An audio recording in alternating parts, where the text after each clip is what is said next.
Como señalamos en el vídeo inicial de esta propuesta de educación cristiana conforme al libro El Cristo Educador, vamos a hacer un análisis sociológico utilizando el método DAFO, debilidades, amenazas, fortalezas y oportunidades.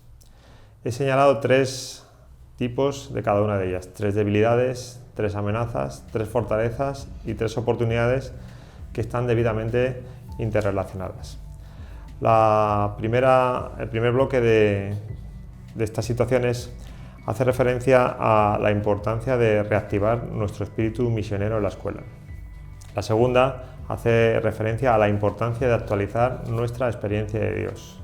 Y la tercera nos recuerda, como bien dice San Pablo, que cuando somos débiles, entonces somos fuertes. No hay nada tan poderoso en el Evangelio como cuando no tenemos nada que perder, porque Dios es nuestra única fuerza. Al plantear este análisis, consideraba que estamos buscando a Jesús en la escuela. Como dice San Agustín, no te buscaría si no me hubieses encontrado tú antes. Y seguimos buscando a Jesús, pero a veces es cuestión de que nos dejemos encontrar en la escuela. Es lo que vamos a proponer, una imagen del Jesús que intentamos vivir sabiendo que Él supera todas nuestras expectativas. Como he dicho, la primera experiencia sería reactivar el espíritu misionero. Para ello, que es una de nuestras oportunidades, tenemos la dificultad de lo que yo llamo la trampa del complejo religioso. Hoy en nuestra sociedad se intenta mostrar como que la dimensión religiosa es inferior, es insuficiente o no es necesaria para las personas. Incluso a veces en nuestras escuelas se muestra como si hubiese una cierta neutralidad. Da igual si alguien vive una experiencia religiosa o no es así. Esto es una trampa porque algunos creyentes cristianos, entre ellos algunos educadores, nos hace incurrir en el complejo. Nos hace caer en la sensación de que lo que nosotros vivimos es inferior, de que lo que nosotros proponemos no es válido, de que lo que nosotros vivimos no es auténtico y nada más lejos de la realidad. Este complejo religioso está causando estragos en muchas instituciones educativas cristianas y entre muchos educadores. Con perdón de la metáfora, por la dureza de la misma y por su crudeza, yo considero que es como un tumor, como un cáncer en la educación cristiana. Y como ocurre con las personas cuando sufren este tipo de situaciones y de enfermedades, pues pasamos por una serie de etapas. La primera etapa es la negación. Durante mucho tiempo hemos negado que teníamos un problema en la educación cristiana, sabiendo que seguramente no estábamos prestando atención a lo que Dios nos estaba pidiendo en ese momento. El segundo momento ha sido de enfado, cuando hemos empezado a notar que nuestras experiencias apostólicas no resultaban significativas y lo hemos vivido como un cierto fracaso. La tercera situación sería la ira, enfadarnos, pagar nuestras frustraciones intentando canalizar esa frustración de las maneras más insospechadas. La cuarta es la negociación, y a todo el que conozca la educación cristiana no se le escapa que en algunos momentos pues intentamos camuflar nuestra debilidad evangélica intentando hacer otras cosas que nos salen mejor en lugar de afrontar lo que tenemos que hacer, que es evangelizar. Y en último lugar está la depresión, porque en el trasfondo de muchos educadores cristianos late una convicción de que realmente las cosas pueden ser de otra manera. Todo esto viene acrecentado por la amenaza de la secularización. La secularización son unas arenas movedizas que nos hacen sentir que a veces cuanto más fuerza hacemos, más nos hundimos en nuestras tribulaciones. Sin embargo, la secularización a veces se convierte en una excusa para justificar no solo lo que no estamos haciendo bien, sino algo más profundo. No se trata de lo que tenemos que hacer muchas veces, sino de dejar de hacer cosas que no son importantes para hacer aquellas cosas que el Cristo Educador, Jesús de Nazaret, nos pide. Y esto nos lleva a la humildad.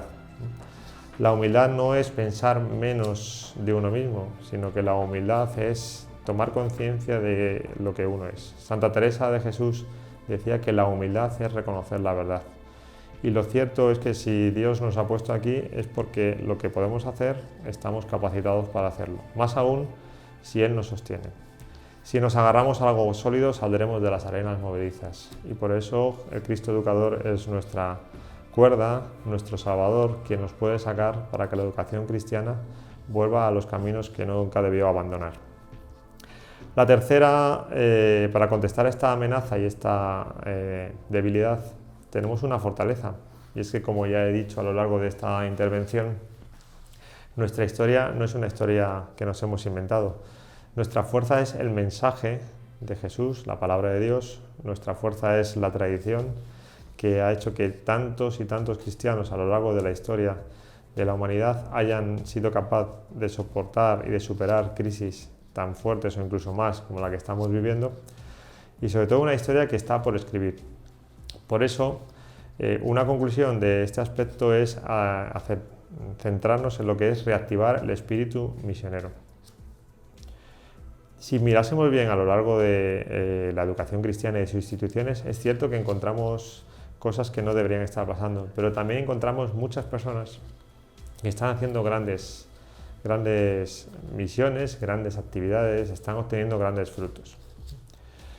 Siempre me gusta recordar una frase que utilizan los misioneros. Cuando los misioneros llegan a algún lugar, utilizan un adagio, una expresión muy humilde que dice que Dios ya estaba allí.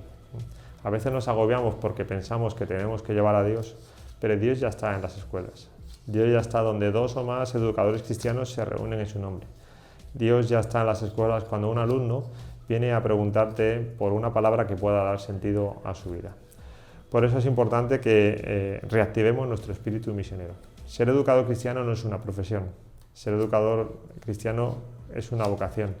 Pero sobre todo ser educador cristiano hoy en día es ser misionero en un terreno donde tenemos que llevar a Jesús, pero no porque lo llevemos nosotros, sino porque Él está allí y nos llama a seguirle. La segunda dificultad tenía que ver con actualizar nuestra experiencia de Dios. ¿Qué Dios estamos anunciando en la escuela cristiana? Aquí la debilidad es que tenemos un conflicto y una confusión de valores.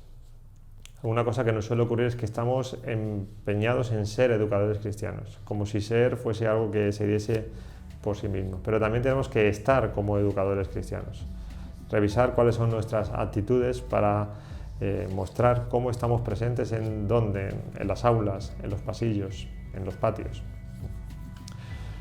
Don Bosco, el fundador de los Salesianos, por ejemplo, señalaba que era muy importante el patio, porque en el patio desaparece el educador y aparece la persona. Y esto es un lugar de encuentro interpersonal que es muy importante en la educación cristiana, porque entre otras cosas es el encuentro favorito de Jesús, el encuentro interpersonal, el cara a cara, de corazón a corazón. Pero también tenemos que parecer educadores cristianos, y esto tiene que ver con lo que hemos dicho anteriormente del complejo religioso. Cómo rezamos, cómo sentimos, cómo hablamos, cómo defendemos la verdad, y un montón de actividades, de actitudes, de valores que no pueden dejar lugar a ningún equívoco. No podemos avergonzarnos de quiénes somos y tenemos que intentar vivir esos valores que son evangélicos no solo porque son teóricos, sino porque al vivirlos me hacen ser feliz y me ayudan a hacer felices a los demás. Sin embargo, para hacer esto tenemos que afrontar el desafío de la formación teológica. Esta es una gran amenaza. La formación teológica, el bucear de una manera adecuada en la escritura, en la tradición católica, es un requisito imprescindible.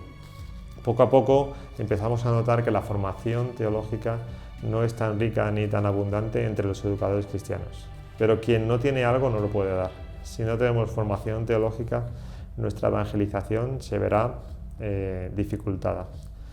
Aquí me gusta siempre recordar esa expresión de San Jerónimo: quien no conoce la Escritura no conoce a Cristo. Y tenemos que ser capaces de actualizar, de profundizar y de ofrecer una formación teológica a los educadores cristianos que les permita conectar y transmitir esa palabra de Dios, esa palabra de vida a sus alumnos en la escuela.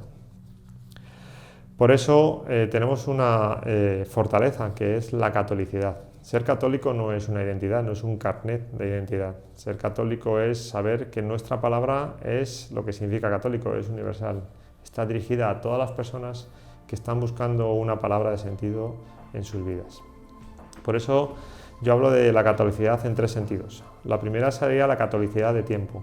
Tenemos que evangelizar a tiempo y a destiempo, en todo momento, en todo lugar. Cada cosa que hacemos puede ser una palabra de evangelio para los demás. En segundo lugar, hay una catolicidad doctrinal. La doctrina católica no es algo que es improvisado, es algo que ha dado sentido y vida a tantas y tantas personas a lo largo de 2000 años de vida de la Iglesia.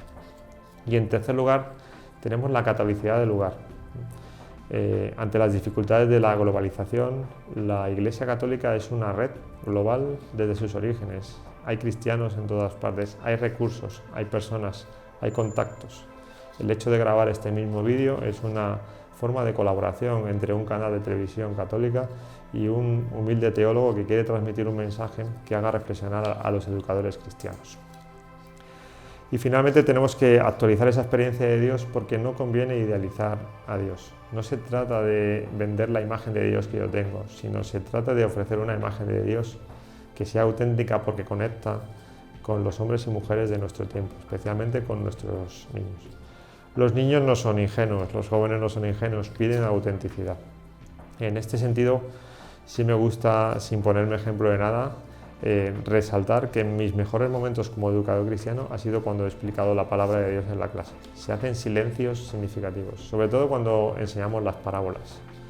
Los niños se dan cuenta de que eso que Jesús hace, eso que Jesús dice, eso que tú les estás explicando conecta con sus vidas. Y entonces se hace posible el milagro del encuentro que posibilite la evangelización. Y en un tercer momento se trata de recordar que cuando somos débiles somos fuertes. Tenemos que lidiar con los ritmos de vida neoliberales. Todos vivimos en un mundo donde lo liberal tiene su importancia. Lo neoliberal en sí mismo no tiene por qué ser malo, pero cuando el dinero, cuando la economía intenta absorber todos los lugares de nuestra vida, incluso haciendo que en lugar de vivir para trabajar, que en lugar de trabajar para vivir, vivamos para trabajar, tenemos que ayudarnos a replantearnos esto.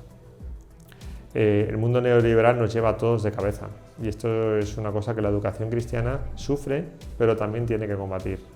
Vamos, como se dice popularmente, como pollos sin cabeza, vamos desnortados, vamos corriendo con la sensación de que cuanto más corremos, menos llegamos. ¿Por qué esto es importante para la educación cristiana? Precisamente porque a lo mejor esto se lo estamos transmitiendo a nuestros jóvenes, en lugar de hacer lo contrario, hacer como filtro crítico que permita ayudarles a vivir con pausa, con sosiego, con espíritu, intentando transformar el mundo en el que van a tener que vivir. Por eso, como una de las grandes amenazas que me encuentro es lo que yo he llamado el doping generacional, el dopaje, el hacer trampas. A veces queremos que nuestros niños y nuestros jóvenes quemen etapas, cubran plazos de una manera muy rápida. En educación no hay trampas, la educación es un proceso. Todas las grandes tradiciones educativas han subrayado este proceso. Y a veces queremos que nuestros chicos lleven una vida de adultos cuando son niños y jóvenes. Queremos que hagan las cosas rápido cuando las cosas requieren tiempo. Las cosas importantes de la vida requieren pausa, proceso, dedicación. Y hoy, como el ritmo de vida neoliberal nos mete urgencia y prisa, esto se nos está olvidando. Debemos darles tiempos, cuidarle, darle nuestras mejores fuerzas. Jesús es un especialista en dejar las cosas a un lado para centrarse en lo importante, en la persona que le necesita en ese momento. Por eso tenemos que aprovechar una fortaleza que tenemos, que es que seguramente en el mundo actual estén los educadores y los profesores con mejor formación pedagógica de la historia de hace mucho tiempo. Pero esta formación pedagógica no se puede quedar en un marco teórico para los educadores cristianos. Ahí necesitamos que haya celo apostólico, es decir, sentir, saber y querer que lo que yo hago en el aula, en el pasillo, en el patio, tiene importancia. Y lo que tenemos que hacer es ofrecernos y proponernos como palabra de Dios viva, aunque esto suene muy rimbombante y suene muy elevado, pero saber que lo haremos posible porque Jesús está detrás de nosotros, somos enviados por el Cristo educado. Me gusta recordar la imagen del beato Jordán de Sajonia, el sucesor de Santo Domingo cuando murió después de fundar los dominicos, que decían que las comunidades donde él vivía eran comunidades colmena, porque tenía un carisma y un celo apostólico que hacía que muchos jóvenes quisiesen ser como él, quisieran vivir con él. Pero Jordán de Sajonia consiguió esto no solo porque tuviese carisma, sino porque fue capaz de ofrecer a aquellos jóvenes dos cosas que son muy importantes, que son una vida plena y una vida viable. Tenemos que ofrecer plenitud y viabilidad a la vida que quieren vivir nuestros jóvenes.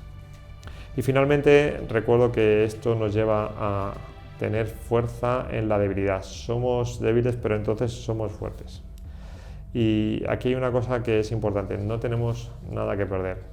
Precisamente somos los seguidores de un Galileo que podría ser considerado en la historia como un fracaso, pero el fracaso de Jesús es precisamente su éxito. La cruz es la puerta para la resurrección.